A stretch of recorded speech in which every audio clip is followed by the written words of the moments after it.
Hey, Tipo here. Ready for some fun English? Let's go.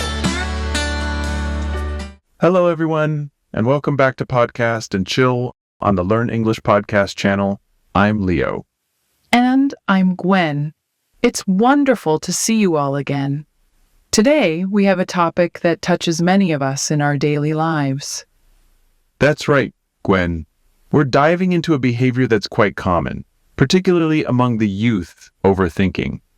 Overthinking is when we think too much about something. It can make us worry more than we should. So, why do we overthink? What makes us get stuck in our thoughts? Let's unpack these questions together. Join us as we explore why do we think we are overthinking and try to find ways to calm our busy minds.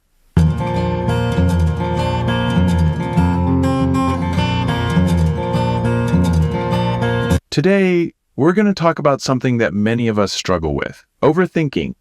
That's right, Leo. Overthinking is when we think too much about a situation, problem, or decision. It's like our minds get stuck going over the same thoughts again and again. Exactly, Gwen. Overthinking can be really harmful because it can lead to stress, worry, and even sadness. It can also stop us from making decisions or taking actions. I know what you mean, Leo. I've experienced overthinking myself, and it can be really frustrating. Sometimes I spend hours worrying about a small problem that doesn't really matter in the long run. That's a common experience, Gwen. Overthinking often involves worrying about things that we can't change or imagining the worst outcomes that are unlikely to happen. But how can we recognize when we're overthinking? It's important to be able to identify the signs so that we can take steps to manage it. Absolutely, Gwen. One of the most common signs of overthinking is having a constant stream of thoughts running through your mind. Yes, it's like your brain won't stop thinking about the same thing over and over again, even when you try to focus on something else. Another sign is feeling worried or nervous about things that are out of your control or unlikely to happen. Overthinking can also lead to physical symptoms like headaches, muscle tension, or trouble sleeping. That's a good point, Leo. When we overthink, our minds and bodies can become stressed, which can show up in physical ways. Overthinking can also cause us to spend a lot of time analyzing and reanalyzing every decision or situation, even small ones. Yes, we might find ourselves going back and forth, trying to consider every possible outcome or scenario, even for relatively minor choices. Now, let's discuss what kinds of things can actually trigger or cause us to start overthinking in the first place. One big trigger for overthinking is stress. When we're feeling overwhelmed or under a lot of pressure, it's easy for our minds to start racing and worrying about everything. That's right. Stressful situations, whether it's at work, school, or in our personal lives, can definitely lead to overthinking. Another common trigger is uncertainty or a lack of control over a situation. When we don't know what's going to happen, our minds can start overthinking all the possible outcomes. I've experienced that before, Gwen. Even small things, like not knowing the plan for the day, can make me worry a lot. Low self-esteem or self-doubt can also contribute to overthinking. If we are not confident, we might overthink because we worry about making mistakes. Those are good examples of things that cause overthinking, Gwen. By knowing what makes us overthink, we can try to stop it before it starts. So far, we have talked about what overthinking is, some signs of it, and what can cause it. That's right, Leo.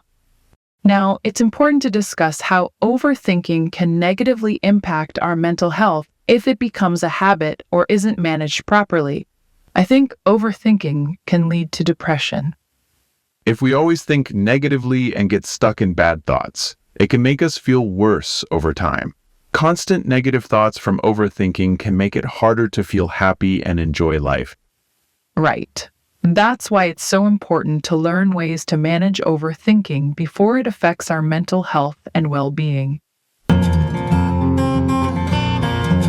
Decision, meaning a choice or judgment you make after thinking about what is best. Example, I think I've made the right decision. Scenario, meaning a description of what could happen in the future. Example, let me suggest a possible scenario. Tension, meaning a situation where people feel unfriendly or distrustful towards each other, which may cause conflict. Example, family tensions and conflicts may lead to violence. Outcome, meaning the result or effect of an action or event. Example, their strategy produced the desired outcome. Depression, meaning a medical condition where a person feels extremely sad, anxious, and hopeless, sometimes with physical symptoms like trouble sleeping. Example, she suffered from severe depression after losing her job. Why can overthinking be harmful? Answer, overthinking too much is unhealthy because it can cause negative feelings like worry, fear, and sadness. It can also stop us from making decisions or doing things. This happens because we get stuck thinking about every possibility again and again. What are the signs of overthinking? Answer, one big sign of overthinking is having the same thoughts repeat in your mind constantly. It's like your brain can't stop thinking about the same problem, even when you try to focus on other things. Another sign is feeling anxious or worried about things you can't control or that are very unlikely to happen. We all know how overthinking can negatively affect our mental health. But the good news is, there are ways to break free from the overthinking cycle. That's right, Gwen. With practice and the right strategies, we can train our minds to stop repeating negative thoughts before they become too much. One helpful technique is mindfulness meditation. This involves focusing on the present moment and allowing thoughts to pass without holding on to them. Mindfulness is excellent for managing overthinking, Gwen. It helps you become more aware of when you're overthinking, allowing you to focus on the present.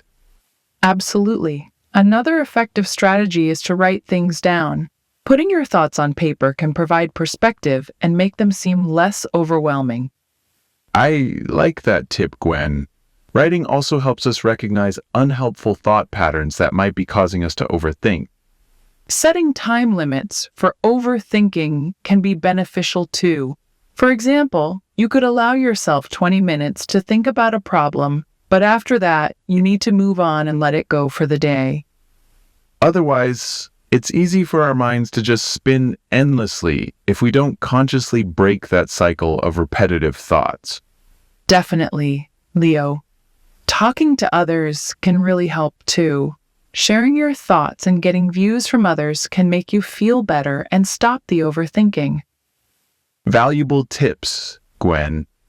The key is finding which techniques work best for you and making them a regular practice to rewire those overthinking habits.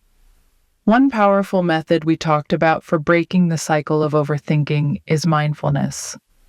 But what exactly is mindfulness, and how can it help? Great question, Gwen.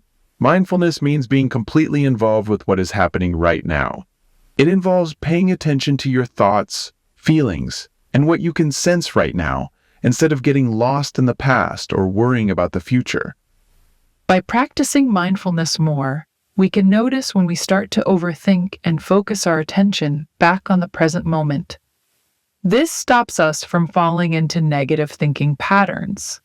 Exactly. Mindfulness allows us to look at our thoughts from a distance without judging them or getting too involved. We can just let the thoughts come and go. There are many mindfulness exercises that can help reduce overthinking. One easy exercise is focusing on your breath, paying attention to the feeling of breathing to help you stay in the present. Focusing on your breath is a great way to calm a busy mind, Gwen. Just a few minutes of paying close attention to your breathing can help reduce stress and anxiety from overthinking.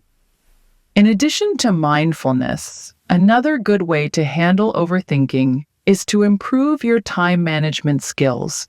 Right. Bad time management can make overthinking worse. When we feel rushed or behind, it's easy to start worrying a lot. Absolutely. But by getting better at planning, organizing tasks, and using our time well, we can reduce much of that worry. A simple time management tip is to use a daily planner or calendar to organize your activities and deadlines. This helps you see clearly what you need to do and when. Prioritizing tasks is important. It stops us from spending too much time thinking about small tasks that are not that important. Exactly, Gwen. Good time management helps us feel in control and organized.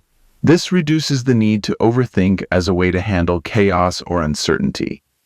Planning and organizing our days ahead of time can prevent a lot of unnecessary worrying later. Let's look at some emotion-related words. Mental health, meaning the condition of someone's mind in terms of how healthy it is. Example, volunteering can improve your mental health and help you live longer. Meditation, meaning the practice of clearing your mind and relaxing, sometimes for spiritual reasons. Example, she found peace through yoga and meditation. Repetitive, meaning doing or saying the same thing many times, which can be boring. Example, travel sickness is caused by repetitive movements. Perspective, meaning the way you see something or think about something. Example, recent events seem less serious from an international perspective.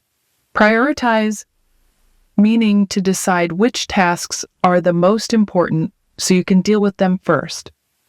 Example, you should list your tasks and prioritize them. And that brings us to the end of today's podcast episode.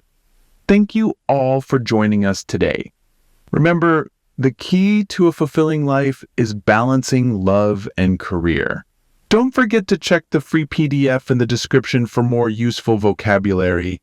Goodbye, and we look forward to seeing you in the next episode.